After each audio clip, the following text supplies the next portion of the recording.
Soft, eerie whispers, like someone speaking right next to your ear. Deep whispering voice. They thought it was just a dare, but what they found inside that farmhouse stole their lives. A voice that crawls into your ears and shatters your soul. Holly's pale, possessed face, her forked black tongue stretching towards someone's ear. They say if you ever hear the words of demon tongue, you will never get your tongue back. Echoing demonic voice from inside the house. Listen, tonight, it spoke your name. Cornwall's rural roads.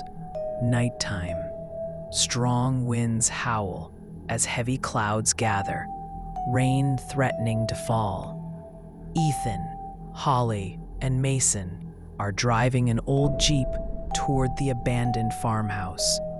Mason dares the group to explore the house that the locals say is home to Demon Tongue.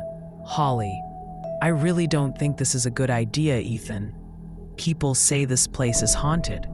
Ethan, laughing. It's all nonsense, Holly. The people of Blackmere just love their ghost stories. Mason, serious. You don't understand. What's inside doesn't feed on blood. It takes something much worse. SFX, the sound of faint whispers carried by the wind. As they approach the farmhouse, an old woman named Margaret steps into the road, stopping them. Margaret, don't go there. Those who go in never get their tongues back. Ethan ignores her and gets out of the Jeep. Margaret quickly hands them a small, ancient locket with a cross engraved on it. Margaret, urgently, when you hear it whisper, hold this locket tight. If you don't, you'll belong to it too. They break through the rotting door and step inside the farmhouse. The air is unnaturally cold. The floorboards creak underfoot, and the walls are stained with old, dried blood. A strange burned symbol, like a long, stretched tongue, is scorched into the floor. Holly, this symbol, it looks exactly like a tongue. When Holly touches the symbol, a guttural voice growls in her ear. Slow, rhythmic clicking of a demon's tongue mixed with faint breathing. Holly, terrified, just whispered in my ear. Ethan, stop, you're imagining things, Holly. Mason, no, Ethan, it's awake now. The lights flicker violently. Footsteps echo from the walls, as if something is crawling behind them. In a dark, decaying room, Holly suddenly collapses. When she regains consciousness, her face is pale, her tongue unnaturally long and forked at the tip. Holly, possessed voice. Who called me? You opened the door. She steps close to Ethan, bringing her forked tongue right next to his ear. Holly, whispering, shall I bring your worst fears to life? Ethan's mind is assaulted with visions of his dead mother. He screams. Mason tries to hold Holly back, but deep, bloody cuts suddenly appear on his arms, as if something invisible slashed him.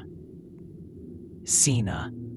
Detective Claire Doyle arrives in Blackmere. She explains that in 1903, an exorcism was performed in the farmhouse. A priest had sealed the demon away, but there was a rule. Anyone who hears the demon's words becomes its vessel.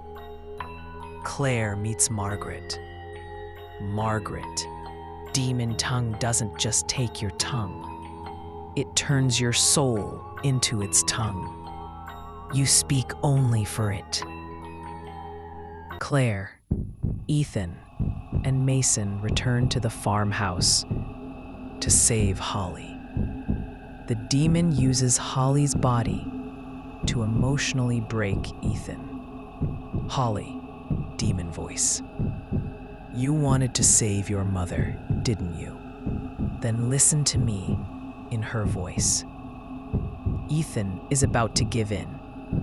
Mason hands him the cross locket Margaret had given them.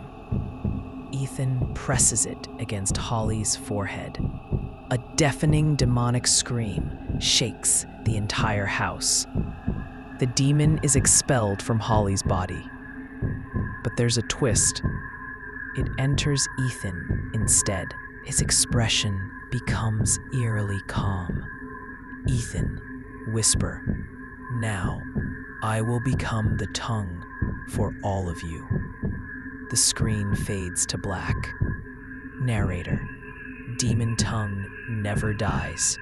It only changes hosts. Even today, the Blackmere farmhouse still stands.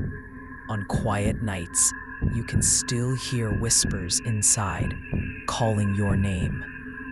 Holly is left mute, her voice forever stolen.